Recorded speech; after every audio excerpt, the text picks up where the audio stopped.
ஜெபத்தை கர்த்தர் கேட்கிறார். அந்த ஜெபத்தின் மூலமாய் கர்த்தருடைய நாமம் மகிமைப்பட்டுக் கொண்டிருக்கிறது. ஹல்லேலூயா.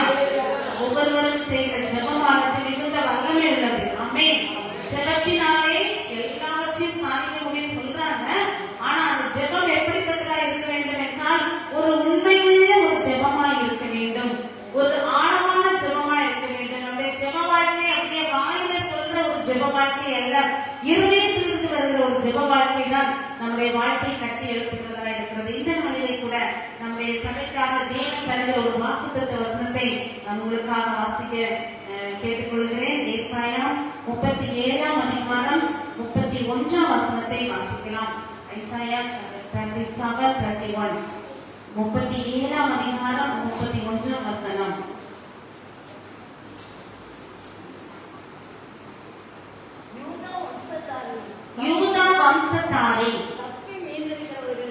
யூதா வம்சத்தாரே தப்பி மீந்திருக்கிறவர்கள் மறுபடியும் கீழே வேர்பற்றி மேலே கனி கொடுப்பார்கள். மீதியா இருக்கிறவர்கள் எருசலேமிலும் யாக்கோபு வேர்பற்றி இஸ்ரவேல் பூத்து காய்த்து உலகத்தை பலன்களால் நிரப்பும் நாட்கள் வரும். அந்த வசனத்தை வாசிக்கலாமா? யாக்கோபு வேர்பற்றி இஸ்ரவேல் பூத்து காய்த்து உலகத்தை பலன்களால் நிரப்பும் நாட்கள் வரும். ஏசாயா 27ஆம் அதிகாரம் 6ஆம் வசனம். ஏசாயா 27ஆம் அதிகாரம் 6ஆம் வசனம். யாக்கோபு வேர்பற்றி இஸ்ரவேல் பூத்து காய்த்து உலகத்தை பலன்களால் நிரப்பும் நாட்கள் வரும். ஹல்லேலூயா. நம்ம எல்லாம் சேர்ந்து சொல்ல போறோம். இங்க இருக்கிற கொஞ்சம் பேர் நிறைய பேரும் ஆனா நம்ம சேர்ந்து சொல்ல போறோம், சத்தமா சொல்ல போறோம். யாக்கோபு வேர்பற்றி இஸ்ரவேல் பூத்து காய்த்து உலகத்தை பலன்களால் நிரப்பும் நாட்கள் வரும்.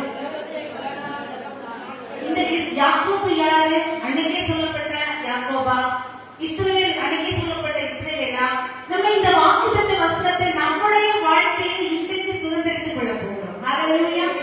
இந்த வார்த்தையை இங்க இருக்கிற நம்ம கொஞ்சமே சுதந்திரித்து நம்ம பலன்களால் நிரப்பும் நாட்கள் வரும் பொழுது இந்த பூத்து காய்த்து பலன்களால் நிரப்புகிற ஒரு நாட்களை நம்முடைய கண்கள் காண போகிறது.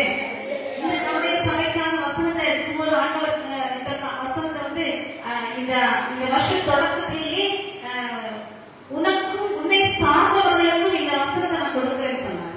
ஹல்லேலூயா. உனக்கும் உன்னை சார்ந்த எனக்கு சொல்லும்போது ஃபர்ஸ்ட் எனக்கு கிடைக்கிறது வந்து பாத்தீங்கன்னா ஜெப்ரியோட பர்த்டேக்கு வந்து நான் ஜெபித்துக் கொண்டே இருக்கேன். ஆண்டவரே மகனுக்கு ஒரு நல்ல வார்த்தையை தாங்க சொல்லி ஒரு 3 நாட்கள் தேவனுடைய சமூகத்திலே ஒரு வார்த்தை என்ற ஒரு கிஃப்ட் தான் நீங்க எனக்கு கொடுக்கணும்னு சொல்லி கேட்கும் போது இந்த வசனத்தை அப்படி தெளிவா யாரும் சொன்ன மாதிரி இருக்குது. யாக்கோபு அந்த வசனம் சுத்தமா வந்து அடிக்கடி யூஸ் பண்ற ஒரு வசனமா இல்ல. அப்போ அந்த வசனத்தை தேடி எடுக்கும் பொழுது கர்த்தர் அந்த வசனத்தை கொண்டு தெளிவாக பேசினார். அடுத்ததாக ஆண்டவர் சொன்னார், இந்த வசனம் உனக்கு மகனுக்கு மாத்திரம் இல்ல, உனக்கு சபைக்கு நான் கொடுக்கிறேன், உன்னை சார்ந்தவர்களுக்கு நான் கொடுக்கிறேன். அப்போ இந்த இடத்துல வரும் பொழுது ஆண்டவரை ஒரு வார்த்தையை பேசணும்னு சொல்லி கேட்கும் போது ஆண்டவர் திரும்பவும் இந்த வார்த்தையை ஞாபகப்படுத்தினார். நீ ஆசீர்வதிக்கிறவரை நான் ஆசீர்வதிப்பேன். ஹல்லேலூயா. நீங்க யாரை ஆசீர்வதிக்கிறீங்களோ அவர்களை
அல்லேலூயா.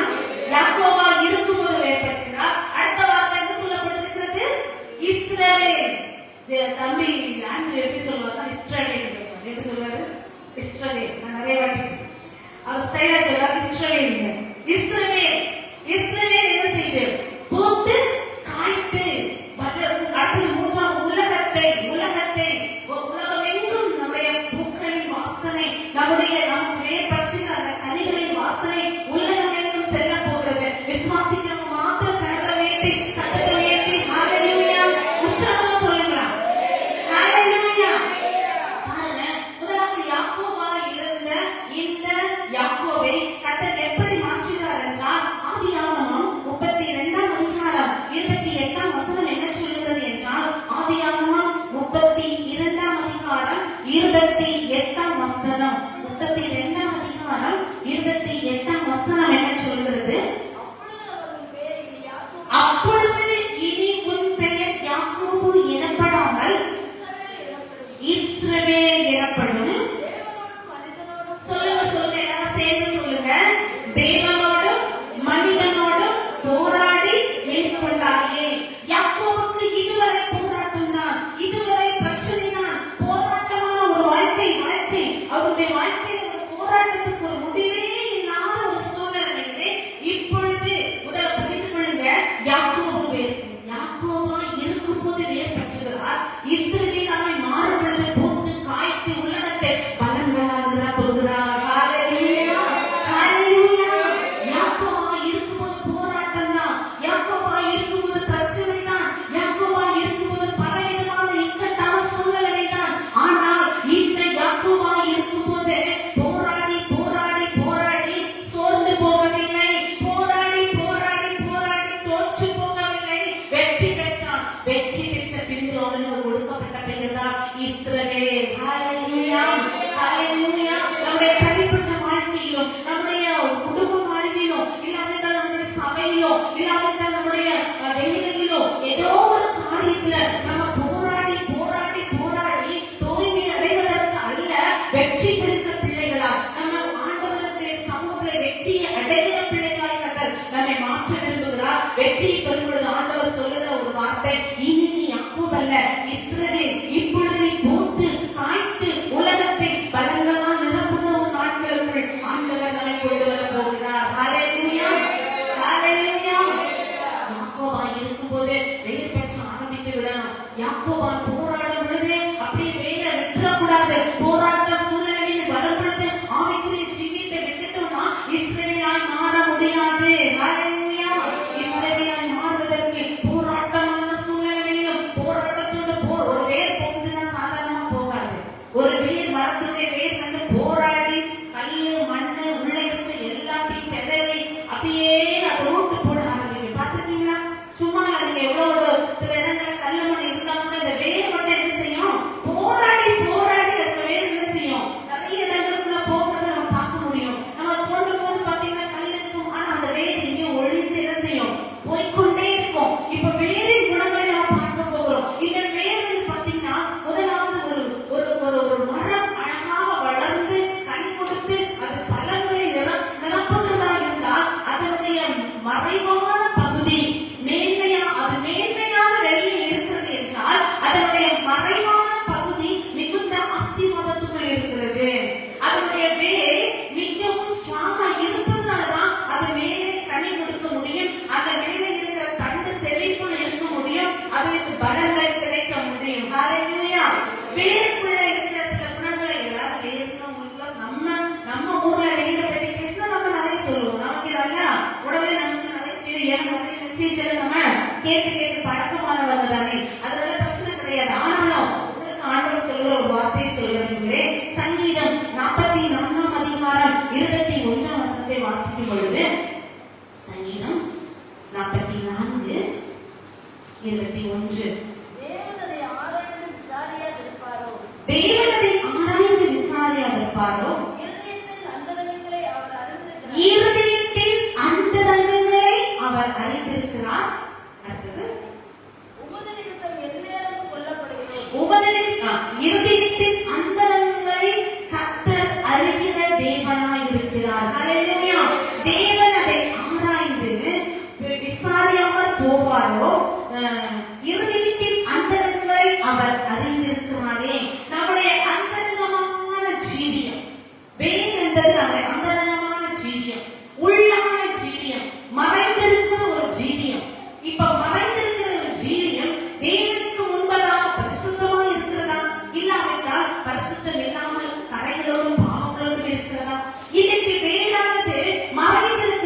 ஒரு வேர் மறைந்திருக்கிறது. மறைக்கப்பட்ட நம்முடைய வாழ்க்கை, மறைந்திருக்கிற நம்முடைய ஜீவியம். நம்முடைய முகத்தை பார்க்கலாம், நம்முடைய கண்களை பார்க்கலாம், நம்முடைய மூக்கு அழகா இருக்கு, வாய் அழகா இருக்கு, பேசுறது அழகா இருக்கு, சொல்றது அழகா இருக்கு, மனுஷன் முகத்தை பார்க்கலாம். ஆனால் கர்த்தரோ இருதயத்தின் ஆழங்களை அறிந்திருப்பவராய் இருக்கிறார். ஹல்லேலூயா. இருதயம் ஒவ்வொரு மனுஷனுடைய அந்தரங்கமான ஜீவியம். வெளியே நம்ம கொஞ்சம் பேசுவோம், சிரிப்போம், எல்லாமே செய்வோம். ஆனா இருதயத்துக்குள்ளே தேவனோடு கூட இருக்கிற உறவு, இருதயத்தை பார்க்கிறவர் தேவன், இருதயத்தை ஆராய்கிறவர் தேவன். அந்தரங்கமான ஜீவியம் தேவனோடு கூட இருக்குமானால் அந்த வேரானது ஒரு சிறப்பான வேராய் காணப்படுகிறது. ஹல்லேலூயா. மத்தேயு 6:4 சொல்லுகிறது, நீங்கள் தர்மம் செய்யும் போது அதை நிறைய பேர் காண வேண்டும் என்று சொல்லி பெரிய செய்யுங்க. ஒரு வீதியில போய் செய்ய சொல்லல, யாருமே நீங்கள் செய்கிற அந்தரங்கமான காரியம் தர்மமானது உங்கள் வலது கை செய்வதை இடது கை அறியாதிருக்க கடவுது. வாசிக்கலாமா? முடிந்த வாசிங்க. நீயும் தர்மம் செய்யும் போது உன் தர்மம் அந்தரங்கமாய் இருப்பதாக. ஹல்லேலூயா. நீ தர்மம் செய்யும் போது உன்னுடைய தர்மம் அந்தரங்கமாய் இருப்பதாக. அந்தரங்கத்திலே செய்யப்படுகிற காரியங்கள், மறைவாய் செய்யப்படுகிற காரியங்கள் கர்த்தருக்கு பிரியமாய் இருக்கும் பொழுது, ஹல்லேலூயா, அந்த வேர் தான் பற்றி பிடிக்கிறது. அந்த வேர் தான் உண்மையான வேர். ஒரு நல்ல ஸ்ட்ராங்கான பில்டிங் நீங்க பாருங்க, அந்த பில்டிங் மேன்மையா உயர்ந்து அழகா நிற்கிறது என்றால் அதற்கு காரணம் என்னன்னா யாரும் சொல்ல முடியுமா? கற்றவங்களுடைய பிரயாசமா? இல்ல. சொல்லுங்க யாராவது, சத்தமா சொல்லுங்க, தெரிஞ்சிருச்சுன்னா. அஸ்திவாரம், அந்த கட்டிடம் அழகான நன்றாக அசையாமல் இருக்கிறது என்றால் அதற்கு காரணம் ஸ்ட்ராங்கா போடப்பட்ட அஸ்திவாரம். அந்த அஸ்திவாரத்தினால்தான் அந்த கட்டடம் மேன்மை அடைகிறது. ஒரு மறைந்திருக்கிற ஒரு வேர் ஸ்ட்ராங்கா இருந்தால்தான் அதனுடைய மரம் மேன்மையாக, அதனுடைய கனிகள் மேன்மையாக காணப்படுகிறது. ஹல்லேலூயா. நம்முடைய வாழ்க்கையிலே அந்தரங்க ஜீவியம் வசனம் சொல்லுகிறது. நம்ம ஜெபிக்கிற ஜெபம், அந்தரங்கத்துல நம்ம பண்ற ஜெபம் எப்படி இருக்கணும்? சில ஜெபங்கள் நம்ம என்ன செய்யலாம், வெளியில சொல்ற ஜெபமா இருக்கலாம். சில ஜெபங்கள் அந்தரங்கத்துல செய்யற ஜெபங்கள் வெளியே தெரியவே கூடாது, ரகசியமா ஜெபித்துக் கொண்டே இருக்கு. பாருங்கள், ஒரு நமக்கு சுவற்றுக்குள்ளே முழங்கால் படியிட்டு கண்ணீரோடு ஜெபிக்கிற ஜெபமானது அடுத்து நீங்க வெளியே போகும்போது அது உங்களை 4 சுவராக நின்று மதிலை போல உங்களை பாதுகாக்கும். விசுவாசிக்கிறவங்க கரங்களை சத்தமாவே சொல்லுவோம். அந்த ரங்கத்திலே 4 சுவர்களுக்குள்ளே கண்ணீரோடு ஜெபிக்கிற உங்களுடைய வாழ்க்கை, 4 சுவற்றுக்குள்ளே யாருக்குமே தெரியாத கண்ணீர் வடித்து முழங்காலில் செய்கிற ஜெபத்தின் வல்லமையானது உங்கள் பிள்ளைகளை 4 சுவர்களை போல மதிலால் நின்று கர்த்தர் பாதுகாப்பார். ஹல்லேலூயா.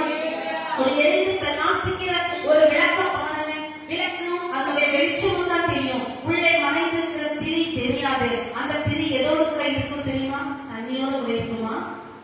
எதோடு இருக்கும்? வெறுமையா இருக்குமா? எதோடு இருக்கும்? திரி எதோடு இருக்கும்? திரி எதுக்குள்ள இருக்கும்? எண்ணெய்க்குள்ள இருக்கும். ஹல்லேலூயா.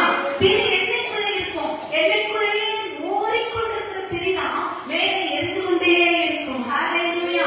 உள்ளான ஜீவியம், அந்தரங்க ஜீவியம் தேவனோடு கூட இருக்கும் பட்சத்தில் மாத்திரம்தான் வெளியரங்கத்திலே பிரகாசிக்க முடியும். அந்தரங்கத்திலே மறைவாய் இருக்கிற வேர் தேவனோடு இருக்கும் பொழுதுதான் வெளியே கனி கொடுக்க முடியும். அந்தரங்கத்திலே இருக்கிற அஸ்திவாரம் உறுதியாக இருந்தால்தான் மேலே இருக்கிற நம்முடைய ஆவிக்குரிய ஜீவ மாளிகை கட்டப்பட முடியும்.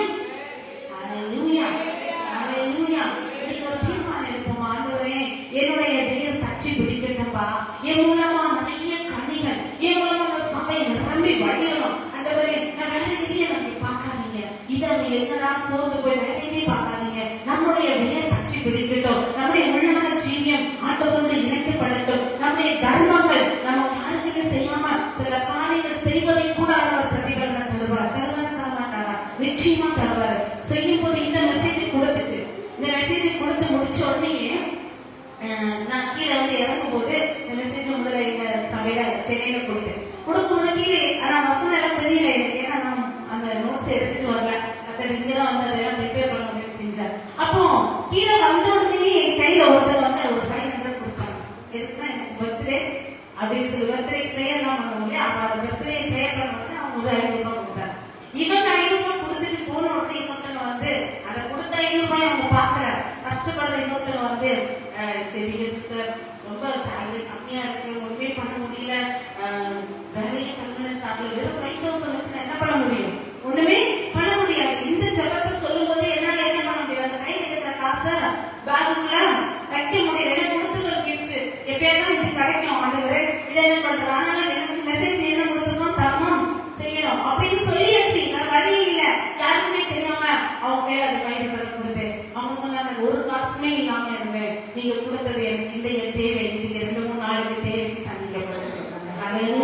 நான் இதை பத்தி சொல்றேன் இல்ல, நம்ம தெரியாம அன்னைக்கு செய்யும் போது ஆண்டவர் நம்ம மெசேஜ் கொடுக்கும்போது நமக்கு என்ன பண்ணுவோம்? சார் சோதனையே அதை கொஞ்சம் கட்டளையிட்டு எனக்கு சந்தோஷமா இருக்கு, என் கையில ஒரு 500 இன்னைக்கு எனக்கு சந்தோஷமா இருக்கு. அதை நினைக்கிறதுக்குள்ள கட்டளை கொடுக்க உதவி செய்தா நம்ம அதை உடனே வந்து எல்லாருக்கும் தெரிஞ்சு நம்ம செய்வோம்ல.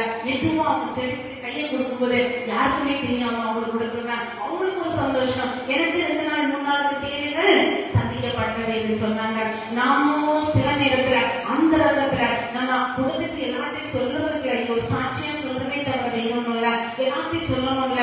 தெரியாம நம்ம தேவனுடைய பிள்ளைகள் உதவி செய்யும் போது அந்த மறைவான தர்மமானது வெளியரங்கமான மிகுந்த பலனை நமக்கு கொடுக்கிறதா இருக்கிறது. ஹalleluya.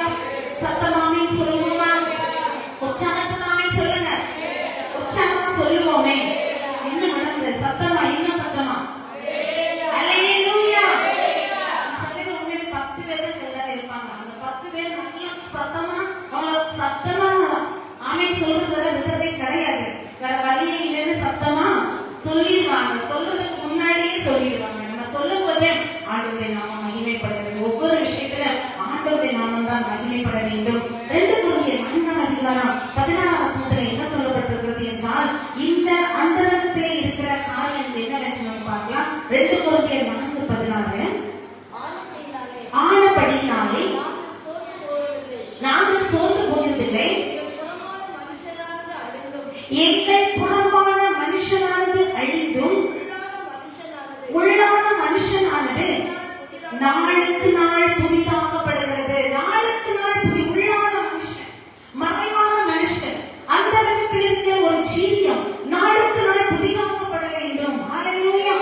நாளுக்கு நாள் நம்முடைய அந்தரங்கமான வாழ்க்கை புதிதாக்கப்படும் பொழுது, அந்தரங்க ஜீவியம் கட்டப்படும் பொழுது நம்முடைய வாழ்க்கை கனி கொடுக்கிற பலன்களால் நிரப்புகிற ஒரு நாட்கள் வருகிறது.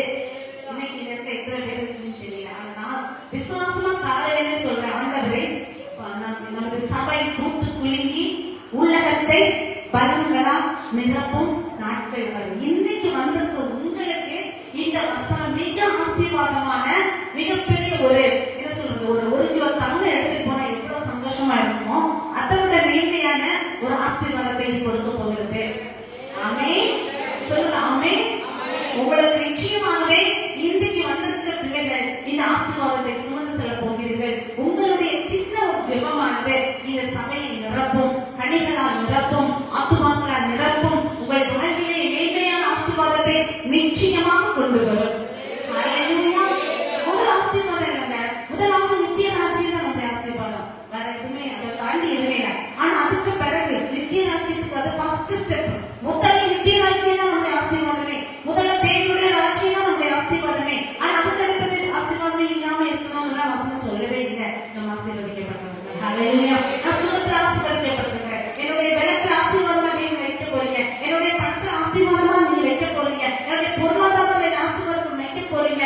என்னுடைய பிள்ளைகள் வாழ்க்கையில ஆசீர்வாதத்தை நீங்க கொடுக்க போறீங்க. என்னுடைய சமாதானத்துல ஆசீர்வாதத்தை நீங்க கொடுக்க போறீங்க அப்படின்னு சொல்லி ஆசீர்வாதத்தை அறிக்கையில நிச்சயமாகவே நம்முடைய உள்ளான மனுஷன் நாளுக்கு நாள் பலப்படும் பொழுது வெளியரங்கமான மனுஷன் நாளுக்கு நாள் அழகாக பார்க்கிறதுக்கு அழகாக தோன்றும். ஹalleluya. பெருமையா இல்லைங்க, உள்ள நல்ல உள்ளத்துல ஒரு சந்தோஷம் இருந்துச்சுன்னா அந்த முகத்துல தெரியும். அகத்தின் அழகு கட்டாயம் தெரியும். உள்ள சோர்ந்து போயிருந்தா முகம் ரொம்ப வாடலா இருக்கும். அப்படியே கண்ணெல்லாம் என்ன செய்யும், சின்னதாயிடும், முகம் சின்னதாயிடும். ஆனா நீங்க அது உண்மை, அது 100% உண்மை. எப்படின்னா நம்ம சந்தோஷமா இருக்கும்போது ஒவ்வொரு நரம்புகளும் என்னன்னா, ஒவ்வொரு நரம்புகளுக்கும் ரத்த ஓட்டம் ரொம்ப ஃபாஸ்டா இருக்கும். அதனால பஃபிங் ஜாஸ்தியா இருக்கும். என்ன ஜாஸ்தியா இருக்கும், முகத்துல உள்ள பஃபிங் ஜாஸ்தியா இருக்கும். ஆனா நம்ம வந்து சோர்ந்து போகும்போது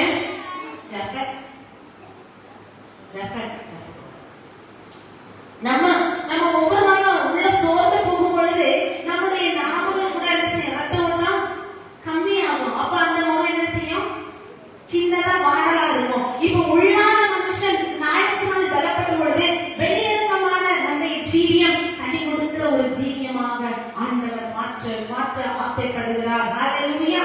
சத்தமாவே சொல்லுவோமா? இப்போ உள்ளான மனுஷன் புறமான மனுஷன் அழிந்து ஒரு விதை போடுறோம். விதை பார்க்க முடியுமா? செடி இருக்கும்போது விதை என்ன செய்யும், செத்து விதை இல்ல, விதையே இருக்காது. ஆனா விதை இவ்வளவுதான், விதையோட சைஸே வேற. ஆனா மறுரூபமாகும் போது அது ஒரு சிறிய ஒரு மரமா சின்ன ஒரு கிளையா கொஞ்சம் போது அது விதையை போல இருக்காது. அது அழிந்து அதனுடைய வெளியரங்கமான ஒரு மனுஷன் அதிலிருந்து ஒரு அப்படியே வெளியே வருகிறதை பார்க்க முடியும். அப்ப அந்த விதை மடிந்து போகிறது, விதை செத்து போகிறது. நம்முடைய உலகத்தின் ஜீவியங்கள் எல்லாமே வேண்டாம் அப்படின்னு நான் சொல்லல. ஆனா அதற்கு ஒரு மேன்மையை கொடுக்காம, அதுக்கு ஒரு முக்கியத்துவத்தை கொடுக்காம நம்ம அதை விட்டு ஒழிக்கும் போது நம்முடைய வெளியரங்கமான தேவனுக்குரிய ஒரு ஜீவியம் நமக்கு நாளுக்கு நாள் பலப்பட்டு அது புதிதாக்கப்படுகிறது. ஹalleluya, ஹalleluya.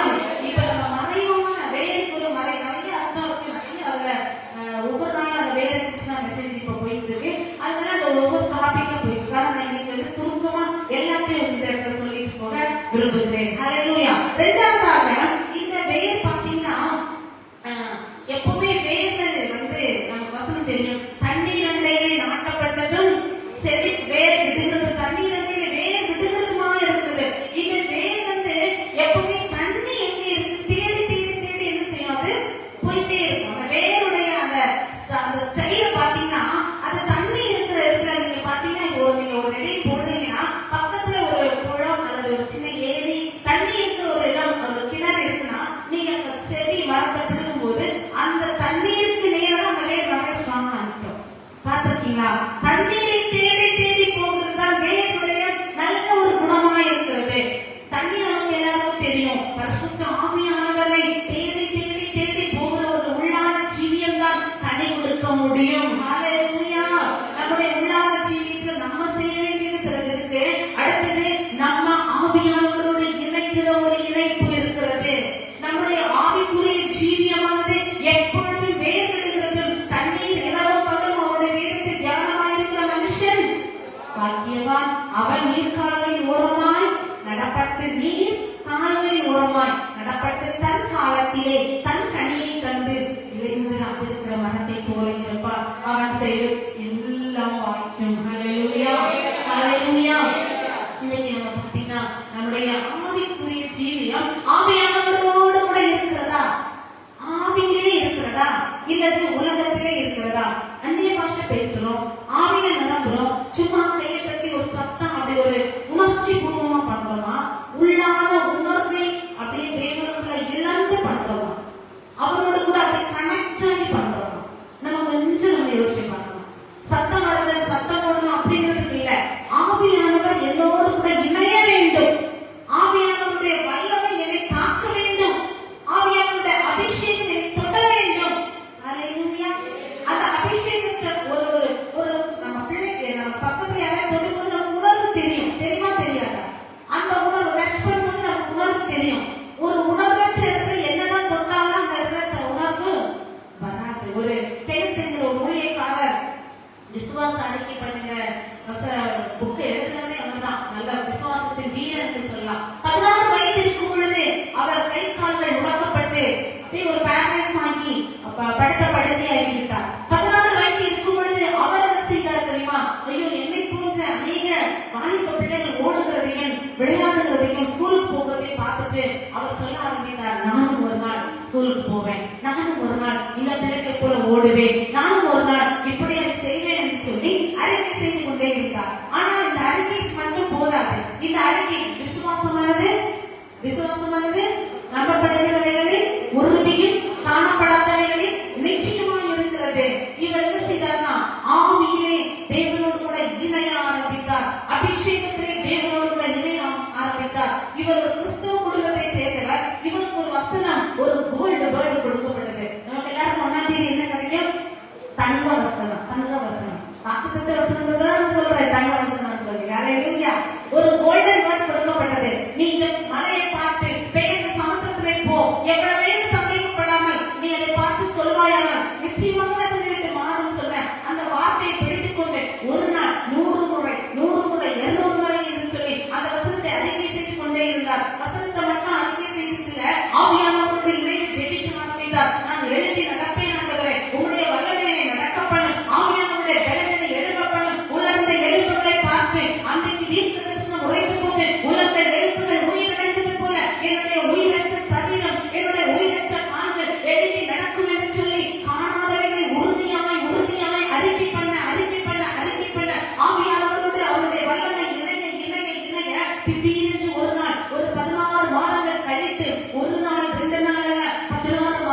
வேறு இல்ல, பரிசுத்தமான வேறு. எத்தனை மணி முடிக்கிறாங்க? 1 மணிக்கு. 5 வேர் உள்ள இருந்தா மட்டும்தான் அந்த வேருக்குள்ள இந்த ஆவியானவருடைய வல்லமை நமக்குள்ள கிரியை செய்ய முடியும். அந்த இந்த வேர் பாத்தீங்கன்னா வசனம் வாசிச்சேன், உள்ளான மனுஷன். லூக்கா 13ஆம் அதிகாரம் 21ஆம் வசனத்தை வாசிக்கும் பொழுது அடுத்ததாக அது புளித்த மாவுக்கு ஒப்பாயிருக்கிறது. அதை ஒரு ஸ்திரீ எடுத்து லூக்கா 13:20 20 வாசிங்க. மேலும் அவர் தேவனுடைய ராஜ்யத்தை நான் எதற்கு ஒப்பிடுவேன்? தேவனுடைய ராஜ்யத்தை நான் எதற்கு ஒப்பிடுவேன்? அது புளித்த மாவுக்கு ஒப்பாயிருக்கிறது. புளித்த மாவுக்கு. இன்னொரு வசனம் இருக்கு, மார்க் 4ஆம் அதிகாரம் 5ஆம் வசனம். மார்க் 4:5. சாரி, சில விதைகள் கற்று, சில விதைகள் வழியருகே விழுந்தது, சில விதைகள் அதிக மண்ணில்லாத கற்பான நிலத்தில் விழுந்தது. அதற்கு ஆழமான மண் இல்லாததினாலே சீக்கிரத்துல, இப்ப மூன்றாவதாக, முதலாவது மறைந்திருந்தது வேருடைய தன்மை, இரண்டாவது இந்த வேரை வந்து தண்ணியை தேடி தேடி தேடி தேடி அதனுடைய வேரை விடுகிறது. மூன்றாவது வேர் என்ன செய்ய தெரியுமா? எவ்வளவு ஆழமா போகுதோ அவ்வளவு ஸ்ட்ராங்கா மேல நிற்கும். இதெல்லாம் நமக்கு தெரியாதவங்க அப்படின்னு நீங்க நினைக்கிறீங்களா மனசுல? ஆமா, நான் தெரியாதவங்க தான் என்ன பேச இல்ல. இப்ப சிந்தித்து பாருங்க, இந்த வேலை கொஞ்சம் அப்படி கற்பனை பண்ணி பாருங்க. ஆழமாய் போகிற வேர். ஹல்லேலூயா. எப்படி போகிற வேறு?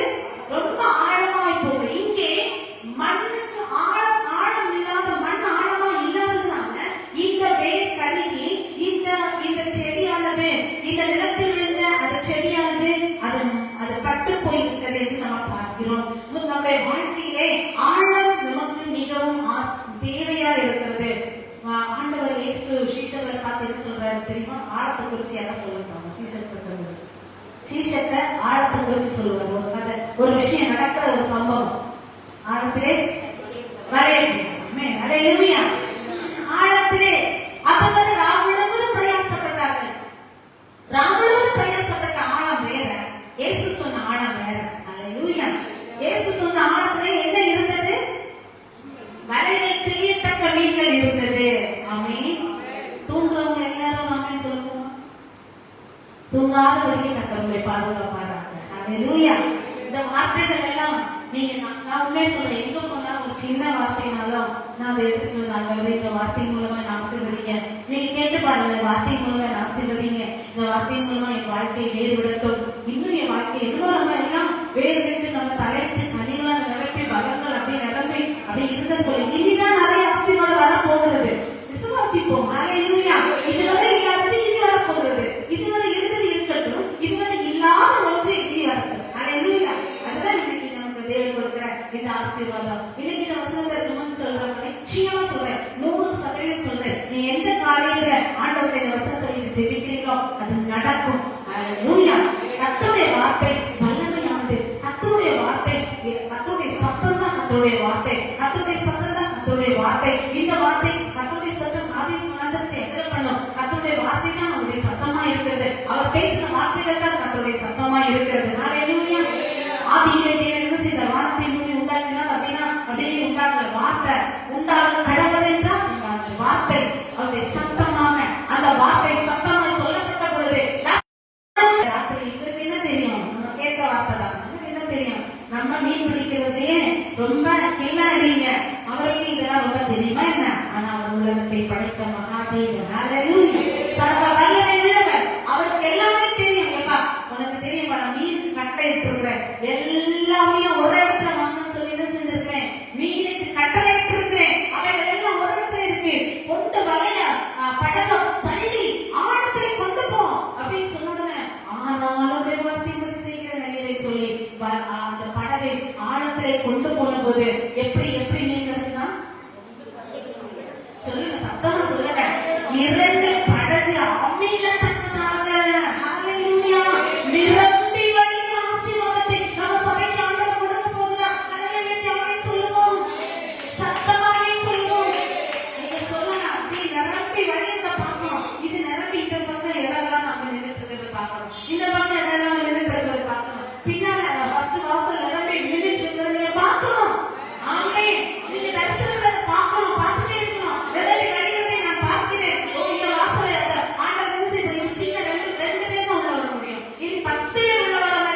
உடனே அந்த தண்ணி ரொம்ப இனிமையா இருக்கும், தேங்காய் தண்ணி மாதிரி இருக்கும்னு சொல்லுவாங்க.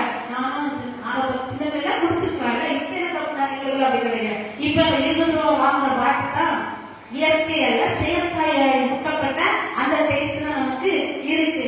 ரோமர் 11:33 வசனத்தை வாசிக்கலாமா? ரோமர் 11:33.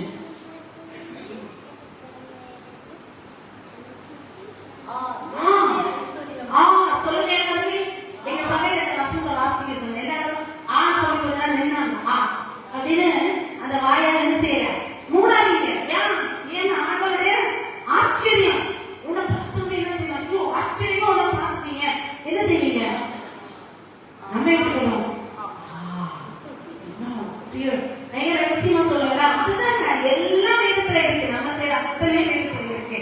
சொல்லுங்க எல்லாரும், விஷயத்தை சொல்லுங்க சொல்லுங்க. தேவனுடைய ஐஸ்வர்யம், ஞானம், அறிவு என்பவைகளின் ஆழம் எவ்வளவா இருக்கிறது. அவருடைய நியாய தீர்ப்புகள் அளவிடப்படாதவைகள், அவருடைய வழிகள் ஆராயப்படாதவைகள். கர்த்தருடைய சிந்தையை அறிந்தவன் யார்? அவருக்கு ஆலோசனைக்காரனாய் இருந்தவன் யார்? ஹல்லேலூயா. தேவனுடைய ஐஸ்வர்யம், தேவனுடைய ஆழம், தேவனுடைய ஆச்சரியம் எப்படிப்பட்டது? ஹல்லேலூயா ஹல்லேலூயா.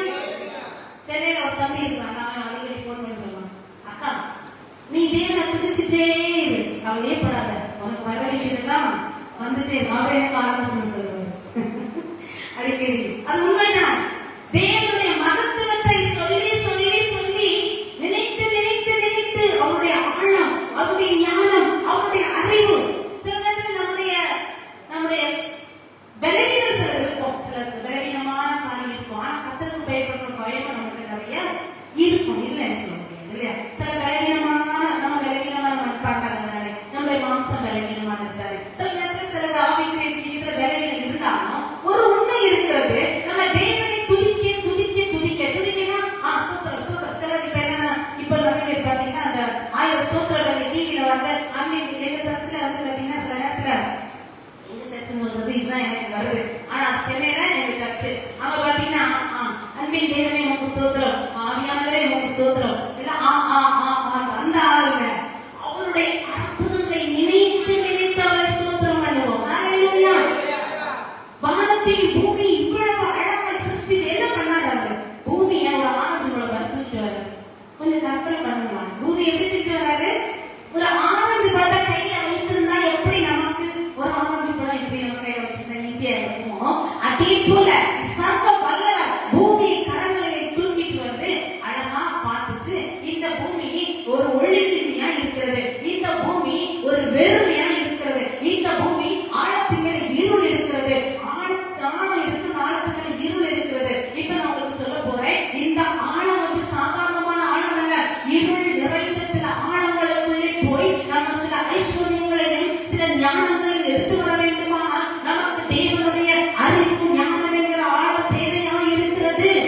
வசனம் சொல்லுங்க, அந்த இடத்தில் இருக்கிற பொக்கிஷங்களையும் ஒளிப்பிடத்தில் இருக்கிற புதையங்களையும் உங்களுக்கு கொடுப்பேன். ஏசாயா 45 4 வசனம் எல்லாருக்கும் தெரிந்த வசனம். அந்த இடத்தில் இருக்கிற பொக்கிஷங்கள், அந்த இடத்துல இருக்கிற பொக்கிஷத்தை நம்ம சபைக்கு கொடுக்க போகிறார். ஆமென் சொல்ல மாட்டீங்களா?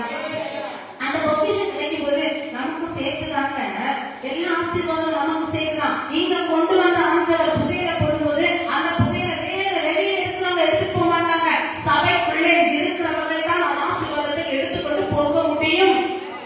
ஆமென். இன்னைக்கு ஆண்டவர் மாரநாதா சர்ச்சுக்குள்ள அந்த இடத்துல இருக்கிற பொக்கிஷத்தை கொடுக்க போகிறாரு, ஒளிப்படத்துல இருக்கிற புதையலை கொடுக்க போகிறாரு. விசுவாசிக்கிறீங்களா?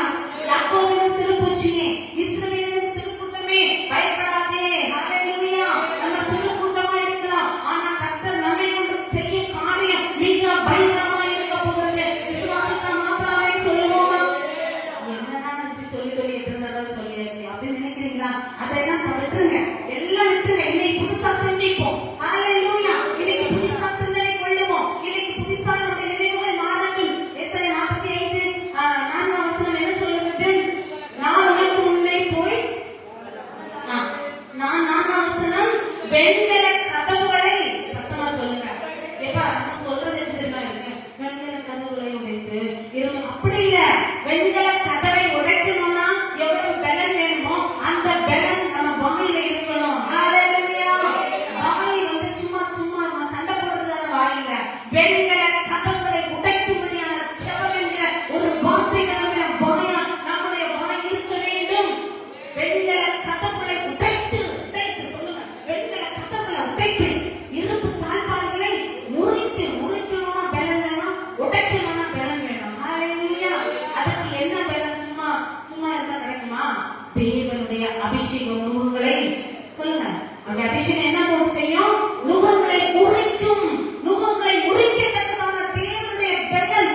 உற்சாகமா சொல்லுங்க. வெண்கல கதவுகளை உடைத்து, சத்தமா சொல்லுங்க.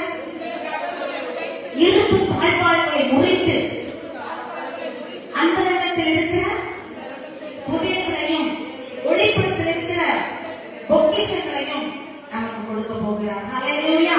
கொஞ்சம் மாத்திக்கலாம். ஒளிப்புறத்தில் இருக்கிற புதியங்கள், அந்தரங்கத்தில் இருக்கிற பொக்கிஷம் ரெண்டு ஒண்ணுதான். இந்த ரெண்டையும் ஆண்டவர் நம்ம என்ன செய்ய போறாருன்னா நம்ம சபையில கொண்டு வந்து போட போறாரு. நம்ம சபையில இருக்கிற அந்த எல்லா கிரிகளும் தேவனுடைய அபிஷேகம் முகங்களை முறிக்கிறது மாதிரி தேவனுடைய வல்லமை முகங்களை முறிக்கும், உடைக்கும் போது இரும்பு தாழ்பாடுகள் எல்லாம் முறுக்கப்படும். இந்த இரும்பு தாழ்பாடுகள் முழுவதும் என்ன செய்யணும்னா அபிஷேகத்தை துதிக்கிற சபையாக நம்ம சபை மாற வேண்டும். எப்போ மாறணும்னா துதிக்க புதிய சும்மா இருதயத்தின் ஆழத்திலிருந்து பொக்கிஷத்தை எடுக்க வேண்டுமானால் உள்ளான ஜீவியத்தில் இருக்கிற ஆழத்திலிருந்து நம்ம துதிக்க ஆரம்பிக்க வேண்டும். அடி வயிற்றில் இருந்து நம்ம ஜெபிக்கணும். அப்படின்னா என்னன்னா உணர்வு பூர்வமா நினைத்து உணர்ந்து சிலுவையை நினைத்தீங்கன்னா சிலுவையில ஆண்டவர் பட்ட அந்த கொடூர காட்சிகளை நினைத்து கற்பனை அப்படியே உள்ள போனோம். உள்ள போய் அதை நினைத்து பார்த்து அப்படி துதிக்கணும். அந்த துதியில ஆண்டவர் அபிஷேகத்தை அனுப்புவார். அந்த அபிஷேகம் நுகங்களை முறிக்கும். அந்த அபிஷேகம் வெண்கல கதவுகளை உடைக்கும், இரும்பு தாழ்பாடுகளை முறுக்கும், அந்த இடத்தில் இருக்கிற பொக்கிஷங்களை நமக்கு கொண்டு வரும். ஹல்லேலூயா, ஹல்லேலூயா. பவுலும் சீலாவும் கட்டப்பட்ட போது இன்னைக்கு நம்ம கட்டப்பட்டா உட்கார்ந்து அழதான் செய்யறோம். கட்டப்பட்ட உடனே ஆண்டவரே அப்பதான் இருக்கிற உள்ளத்துல இருக்கிற எல்லா கண்ணீரும் வெளியில வரும். அப்படி இல்லை, நம்ம கட்டப்படும் பொழுது இயேசுவே உமக்கு நன்றி சிரித்து சந்தோஷத்துக்கு துதித்து பாருங்க, மகிமைப்படுத்தி பாருங்க. இரும்பு சங்கிலிகள் உடைக்கப்பட்டு, இரும்பு தாழ்பாடுகள் எல்லாம் தெரிக்கப்பட்டு, அந்த சிறைச்சாலை அதிகாரிகள் பயந்து சாகத்துக்கு போயிட்டாங்க. பவுல் சீலாவுடைய சாக போறாங்களா, பேதுரு சாக போறாங்களா? ரெண்டுல ஒண்ணு. ரெண்டு பேருமே அப்படிதான். பேதுருக்கு என்ன பண்ண நடக்குது? பேதுரு சிறைச்சாலையில இருக்கும்போது ஜெபமும் துதியும் சபையில நடக்குது. பவுல் சீலாவும் துதிக்கும். பவுல் சீலாவும் கட்டப்படும்போது அவங்களே துதிக்கிறாங்க. ஹல்லேலூயா, ஹல்லேலூயா. பவுல் சீலாவும் கட்டப்படும்போது அவங்க ரெண்டு பேரும் துதிச்சாங்க. பேதுரு கட்டப்படும்போது சபையா துதிச்சாங்க. ரெண்டுமே நடக்கணும். ஹல்லேலூயா. ரெண்டு நடக்கும்போது ஒண்ணும் இல்லை, எல்லாம் உடைக்கப்பட்டு நொறுக்கப்பட்டு வெண்கல கதவுகள் எல்லாம் இடிக்கப்பட்டு இரும்பு தாழ்பால் உடைக்கப்பட்டு அந்த இடத்தில் இருக்கிற பொக்கிஷத்தை ஆண்டவர் கொண்டு வந்து ஆழங்களின் ஆசீர்வாதத்தை நமக்கு தருகிற நல்ல தேவனா இருக்கிறார். கடவுளை கேட்டு ஆமென் சொல்லுவோமா? சத்தமாமே சொல்லுவோமா? ஆனா என்ன தெரியுமா, இருக்கவே கூடாது. எபிரேயர் 12ஆம் அதிகாரம் 15ஆம் வசனத்தை வாசித்து முடிக்கலாம். எபிரேயர் 12 இன்னொரு 5 ஆசீர்வாதத்தை மட்டும் சொல்லி கடைசியா முடிக்க விரும்புகிறேன். எபிரேயர் 12ஆம் அதிகாரம் 15ஆம் வசனம். ஒருவரும் தேவனுடைய கிருபைகளை இழந்து போகாமல் இருந்து யாதொரு கசப்பான வேர் முளைத்தெழும்பி கலக்கம் உண்டாக்குகிறதினால் அநேகர் தீட்டுப்படாதபடிக்கும் ஒருவரை நேசிக்கலனாகவும் ஒருவேளை போஜனத்துக்காக தன்னுடைய சிரேஷ்ட புத்திர பாவத்தை விற்றுக்கொண்ட ஏசாவை போல சீர்கெட்டவராகவும் இராதபடிக்கு எச்சரிக்கையாய் இருங்கள். ஹல்லேலூயா. கசப்பான வேர் தான் இதெல்லாம் செய்யும். ஏசாவுல இருந்தது கசப்பான வேர். வேர் சரியில்லை. யாக்கோபுல இருந்த வேறு இப்ப புரியுதா? ஏசாவு யாக்கோபு இணைக்கிறவங்க புரியுதா? ஏசாவுல இருந்த வேறு பரிசுத்தமான வேறு.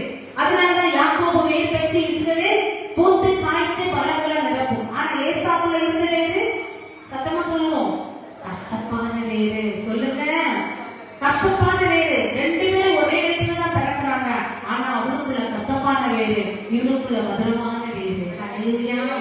இவனுக்குள்ள நல்ல வேறு, அவனுக்குள்ள கெட்டு போன வேறு. அதை பூத்து காய்க்காது.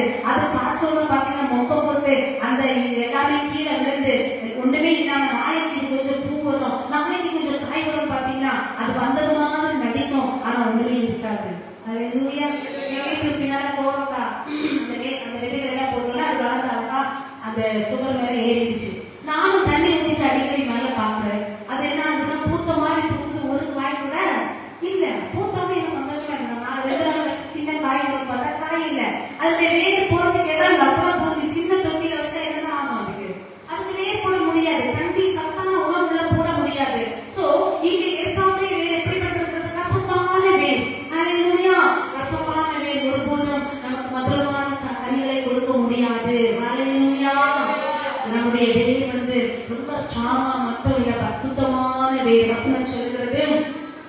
யாவரோடும் ஒருவரும் தேவனுடைய கிருபையை இழந்து போகாதபடிக்கு யாதொரு கசப்பான வேர். நல்லா புரிந்து கொள்ளுங்க. ஆவிக்குரிய ஜீவியத்திலே நம்முடைய வாழ்க்கையிலே கசப்பான வேர்கள் வருவதற்கு நிறைய சூழ்நிலைகள் வரும். ஆனால் அந்த சூழ்நிலைகள் நம்ம வாழ்க்கையில் வரும் பொழுது கசப்பான வேர் விடுகிற சிச்சுவேஷனுக்குள்ள நம்மை நாம் கொண்டு போகாதபடிக்கு உடனடியாக அந்த வேரை வேரோடு பிடுங்க வேண்டும். வேரை எப்படி பிடுங்கணும்? சத்தமா சொல்லுங்க. கசப்பான காரியத்தை வேரோட புடுங்கி தூரம் போட்டுறணும். கசப்பான கிரிகள், கசப்பான சில சூழ்நிலைகள் இருந்தா ஆண்டவரே இந்த கசப்பை என்னை விட்டு மாற்றும், இந்த கசப்பை என்னை விட்டு வேரோடு பிடுங்கி தூரம் போட்டுருங்கப்பா அப்படின்னு சொல்லும் போது அந்த கசப்பான சூழ்நிலைகள் நம்ம ஒருத்தர் தவறு செஞ்சுட்டான்னு வச்சுக்கோங்களா, டெய்லி நம்ம உள்ளத்துக்குள்ள அவங்க பண்ண தவறையே நினைத்து கொண்டிருந்தா அது என்னது?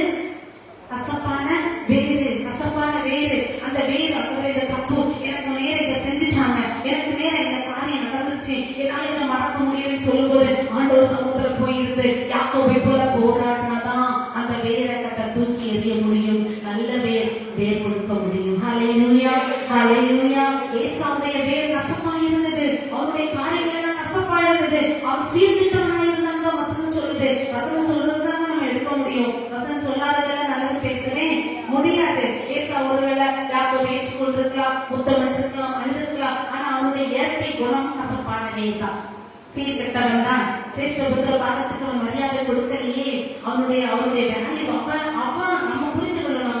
நமக்கு நம்ம வேலையை கொடுக்கணும். நம்ம யாரு, நம்ம அழைக்கப்பட்டது என்ன நிலைமை, நம்ம தெரிந்து கொள்ளப்பட்டவர்கள், நம்ம ஆண்டுடைய ராஜ்யத்துக்கு அழைக்கப்பட்டவங்க. நம்ம இந்த இடத்துல இப்படி பேசக்கூடாது, நம்ம இந்த இடத்துல இப்படி இருக்கக்கூடாது, நம்ம இந்த இடத்துல இப்படி நடக்கக்கூடாதுன்னு சொல்லி நம்மை நாம ஃபர்ஸ்ட் புரிந்து கொண்டால்தான் நம்முடைய சிரேஷ்ட புத்திர பாதத்தை நம்ம இழந்து போகாமல் இருக்க முடியும். ஹல்லேலூயா. நம்மளே நம்ம தெரிஞ்சுக்கலன்னா நிறைய இடத்துல நான் கூட அப்படிதான் உண்மையதான் சொல்றேன். சில நேரம் நம்மளே நம்ம புரிஞ்சுக்காம நம்ம பேசிட்டே இருக்கோம். அப்புறமே யாராவது சொல்லுவோம், நீங்க யாரு? கர்த்தருடைய ஊழியக்காரர். நீங்க நீங்க இந்த இடத்துல கவலைப்படக்கூடாது. இந்த இடத்துல நீங்க இப்படி யாராவது சொன்னதுதான் நமக்கு புரியுது. சில நேரத்துல யாக்கோபை சில நேரத்துல புரிய வைக்கிறாரு, வச்சு சரி பண்றாரு. அந்த சரி பண்றதுக்கு ஒத்து கொடுக்கணும். யாக்கோபை யாருக்கு ஒத்து கொடுத்தாரு? தமைக்கு தன்னை. சொல்லுங்க, இதுல ஒரு ரகசியம் இருக்கு. எல்லாரும் என்ன செய்வாங்கன்னா, யாக்கோபு ஆசீர்வதிக்கப்படுறதுக்கு மெயினான காரியம் இங்க இருக்கிற எல்லா சகோதரிகளும் தான். ஹல்லேலூயா. ஐயோ என்னடா நீ சொல்றீங்க?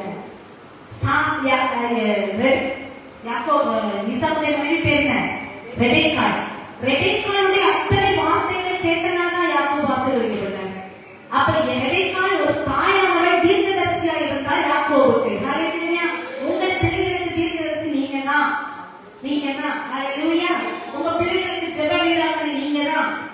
உங்க பிள்ளைகளை கொண்டு வந்து வேலையாட்டி விடணும்னு அவசியம் இல்ல.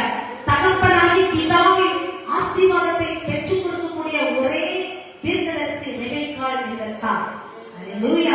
அந்த தாய்கிட்ட யாக்கோபு அடங்கி இருந்தார். அவருடைய வேர் பற்றினது இஸ்ரவேலாய் மாறினார். ஹல்லேலூயா. இப்போ ஒரே வசனத்தை வாசிச்சு முடிக்கலாம். முடிஞ்சிச்சு. எபேசியர் 4:31. எபேசியர் 4:31. எபேசியர் 4:31. சகல விதமான கசப்பும் கோபமும் மூர்க்கமும் எல்லாரும் வாசிக்கலாமா? அப்பதான் நமக்கு நம்ம மாற முடியும். என்ன சேர்த்துதான் சொல்றேன். எல்லாரும் சேர்ந்து வாசிக்கலாமா? எல்லாரும் சேர்ந்து வாசிக்கிறேன். எபேசியர் 4:31. சகல விதமான கசப்பும். எப்படி? ஒரு சில கசப்பு இருக்கா? ஒரு சில கசப்பு இருக்கா? இல்ல, சகல விதமான கசப்பு. A to Z, 1 to 100, ஒன்னுல இருந்து கடைசி வரை இருக்கிற எல்லா விதமான கசப்பும். அடுத்தது கோபமும் மூர்க்கமும். மூர்க்கம் சில விஷயத்தை சொல்லுவா அப்படி மூர்க்கம் இருக்குல்ல, ஆத்திரம், கூக்குரல், சத்தமா பேசுறது, கூக்குரல், தூஷணம். எப்ப பார்த்தாலும் சபையை விட்டு வெளியே போன அங்க ஆளுநர்லாம் ஒண்ணு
ஏன்னா நம்ம என்ன தெரியுமா, நம்ம மற்றவங்க மன்னிக்க முடியலன்னு சொல்லும் போது நம்ம ஒரு நிமிஷம் உட்கார்ந்து நம்ம என்னெல்லாம் செஞ்சோம், ஆண்டவர் அதுக்கேற்ற தண்டனை நமக்கு கொடுத்தாரா இல்ல நம்ம நடத்தினாரா யோசிச்சு பார்க்கலாம்.